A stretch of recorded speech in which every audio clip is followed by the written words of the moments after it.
Okay, so this is just a demo for students who missed this day that we were doing this. This is a cross contour still life study. So same thing we were doing with the vegetable pictures where we were defining the shapes of objects through contour lines. We are going to do the same thing with this still life, but we're also going to combine it with our contour lines. So remember, contour lines outline the highlights and shadows and edges of objects, whereas cross contour lines show us the shape of objects. So it can be beneficial to start by outlining your contours on the picture first. I'm not going to do that. I'm just going to start immediately drawing contour lines here, and then at the end I'll come in with cross contour lines in a separate color to help me stay a little less confused. Now remember, with contour drawing we always start in the center of our image. If it doesn't fit all the way on the page, that's okay. I'd rather have you draw more realistic proportions than try to squeeze all of your image into a page. So I'll just start with a small section of this painting or still life.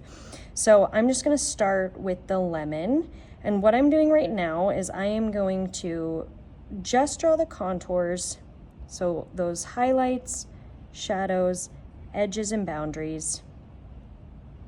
And it is a single line contour. Single line contour really helps us keep our proportions accurate rather than trying to draw what we think we know. So again, keep it single line. So this lemon is, what I'm drawing is this lemon here.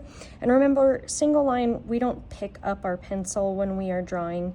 So we always want to just follow the path of changing values that we can see. So values as in highlights, shadows, and edges.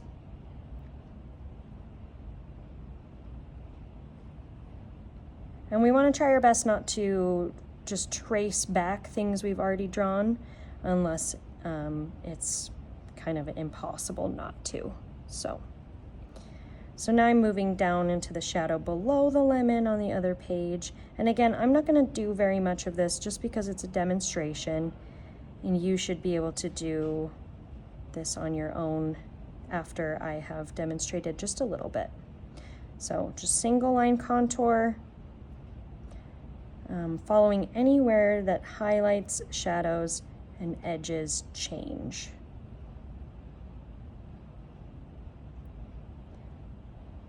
Single line contour, so we're not picking up our pencil if we need to find a new route to something, trying not to trace back over what we've already done.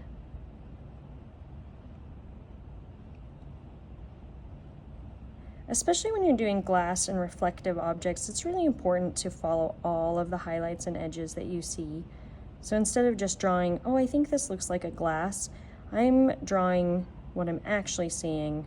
And this is informing the shape of the glass a lot more effectively than if I were to merely draw what I think I know a glass looks like, which is probably not as accurate as what it actually looks like.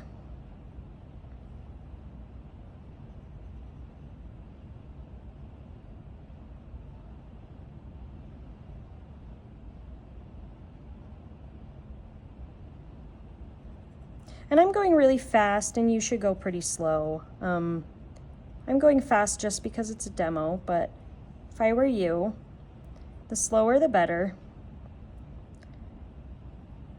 You'll inform your proportions a lot better if you go a little bit slower.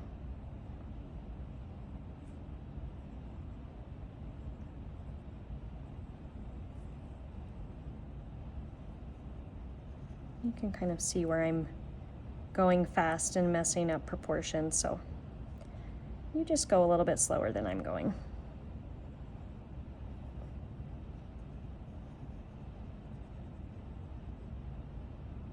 Okay, this is where I'm going to end it right now. So this is just this lemon, this glass, and then this lemon is where I kind of finished it off. I didn't quite even finish the glass, but you get the idea. So we're first doing our cross we're first doing our contour lines. So contour lines first, outlining, highlights, edges, and shadows. And then we're going to take a different color, colored pencil works really well, and we are going to now inform our cross contours on top of this. So remember, cross contours are simply informing the shape of an object. It's best to think about a car driving across a landscape, and cars don't fly, so they don't skip around. They just keep going, taking the most direct route that they could possibly take. And then we always want to go across the other way. And then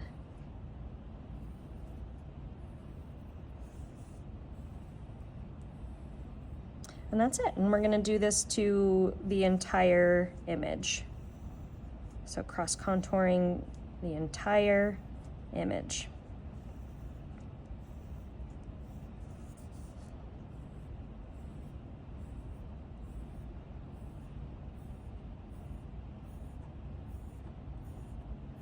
And that is your study for today.